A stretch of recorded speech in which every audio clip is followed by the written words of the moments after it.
আমাদের লড়াই কোনো ব্যক্তির সঙ্গে নয়, আমাদের লড়াই অন্ধকার শক্তির সঙ্গে। লোকদেরকে জানা দরকার আছে আপনি আপনার পরিবারকে আপনি জিতবেন, কারণ ঈশ্বর আপনার সাথে আছেন। আপনি আপনার রোগকে আপনি হারাতে পারবেন, কারণ ঈশ্বর আপনার সাথে আছেন। আপনি আপনার অভাবকে, আপনার ঋণকে, আপনার প্রবলেমকে আপনি পায়ের নিচে পিষে দেবেন, সারে অভাব ঋণকে, কারণ ঈশ্বর আপনার সাথে আছেন। আপনি আগে বাড়বেন 60 তারিখে বাধা বিপত্তি পেরিয়ে, কারণ ঈশ্বর আপনার সাথে আছে। গিদিওনের সাথে ঈশ্বর ছিল, এই জন্য গিদিওনের মধ্যে একটা বল ছিল, আত্মাতে তাকত ছিল, সামর্থ্য ছিল। আজ সেই ঈশ্বর তার লোকদের সঙ্গেও আছে। সেই ঈশ্বর আপনাকে বলে যে আমি তোমাকে কোনোদিন ত্যাগ করব না, কোনোদিন তোমাকে ছাড়বো না।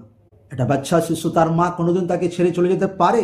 কোনোদিনও না। কিন্তু আমি যদিও পারে, কিন্তু আমি তোমাকে কোনোদিন ত্যাগ করবো না, কোনোদিন ছাড়বো না। তো ঈশ্বর আপনাকে প্রেম করে, ঈশ্বর আপনাকে ভালোবাসে।